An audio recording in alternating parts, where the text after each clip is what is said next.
Oke, selamat datang semuanya. Kali ini kita bakal ngobrolin soal sesuatu yang setiap tahunnya mengubah hidup lebih dari 1 miliar orang di seluruh dunia. Yap, kita akan bedah tuntas soal Ramadan.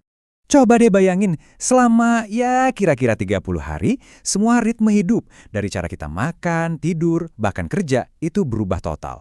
Dan ini bukan cuma sekedar tradisi loh, tapi salah satu pilar keyakinan yang fundamental banget. Nah, pertanyaannya mungkin kedengeran simpel ya. Emangnya Ramadan itu apa sih? Tapi jawabannya, wah, jauh lebih dalam dari sekedar nahan lapar dan haus aja. Yuk kita gali bareng-bareng. Oke, biar kita benar-benar paham, kita harus mulai dari fondasinya dulu. Sebenarnya apa sih definisi dan tujuan utama dari puasa itu sendiri? Jadi, kalau kita lihat dari sisi fisiknya ya, definisinya tuh ini. Menahan diri dari semua makanan, minuman, dan kebutuhan fisik lainnya. Dari pas fajar sampai matahari terbenam. Dan ini bukan cuma rutinitas biasa loh, tapi sebuah disiplin yang luar biasa banget dan kelihatan jelas dalam kehidupan sehari-hari. Nah, ini dia nih yang menarik banget dari ayat ini. Perhatiin deh tujuan akhirnya. Jadi, puasa itu ternyata bukan tujuan utamanya. Puasa itu ibaratnya alat atau sarana untuk mencapai sesuatu yang jauh lebih tinggi. Dan kata kuncinya adalah takwa. Jadi apa itu takwa? Ini dia poin utamanya.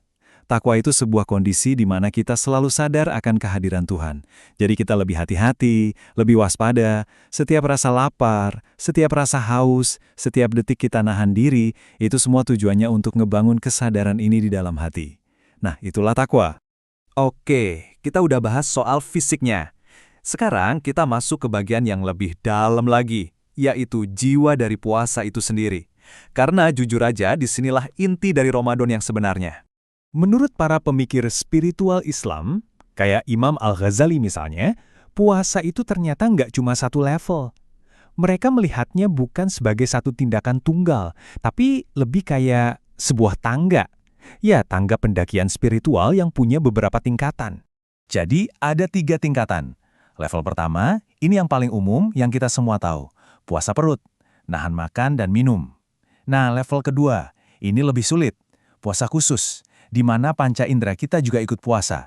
Jaga kuping, jaga mata, jaga lidah dari hal-hal yang nggak baik. Dan yang paling tinggi, puncaknya, puasa hati. Di mana hati kita berpuasa dari keinginan duniawi dan fokusnya cuma satu, ke Tuhan. Nah, perbandingannya bisa kita lihat di sini. Jelas banget kan bedanya? Puasa tubuh itu soal apa yang nggak kita masukin ke badan. Tapi, puasa jiwa ini yang lebih dalam. Justru soal apa yang keluar dari diri kita. Omongan kita, perbuatan kita, bahkan niat di hati kita. Oke, kita udah ngomongin filosofinya yang dalam banget. Sekarang kita geser ke sisi praktisnya yuk.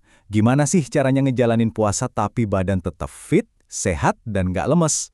Nah, ini ada tips simple tapi ngaruh banget buat cegah dehidrasi. Gampang kok ingatnya, aturan 2-4-2. Jadi 2 gelas pas sahur, terus 4 gelas dicicil dari buka puasa sampai sebelum tidur. Dan terakhir, 2 gelas lagi pas mau tidur. Simpel kan? Soal makanan, sahur itu kuncinya. Penting banget nih, biar energinya awet, pilih deh karbohidrat kompleks kayak oatmeal, sama protein kayak telur. Nah, yang harus dihindari itu makanan yang asin banget karena bikin haus, atau yang manis-manis banget karena energinya cepat habis, nanti malah lemes siangnya. Urusan tidur juga jadi tantangan ya. Pola tidur pasti berantakan.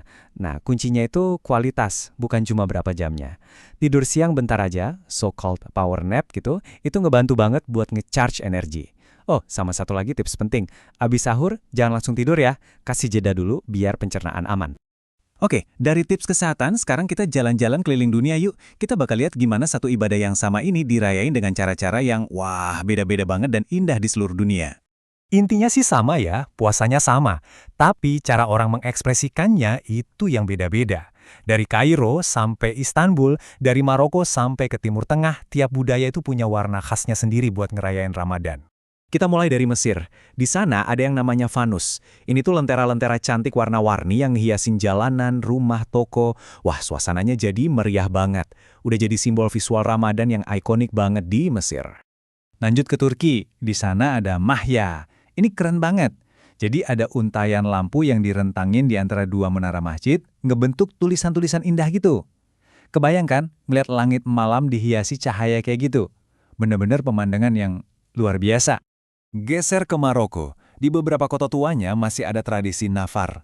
Jadi ini tuh ada orang yang keliling jalanan sebelum fajar, pakai baju tradisional, sambil niup trompet atau nyanyi buat bangunin orang sahur.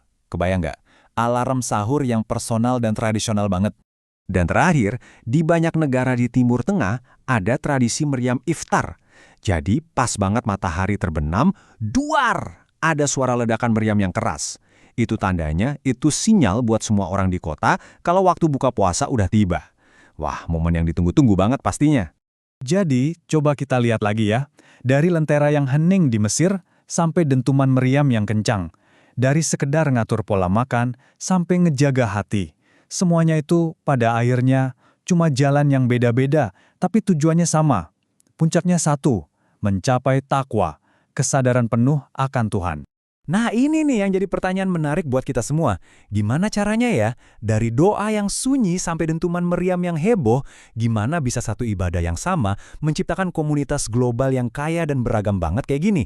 Gimana satu prinsip inti bisa mekar jadi ribuan ekspresi budaya, tapi tetap bisa nyatuin lebih dari 1 miliar orang dalam satu pengalaman spiritual yang sama? Coba deh direnungkan. Oke, sekian dulu pembahasan kita kali ini. Terima kasih banyak.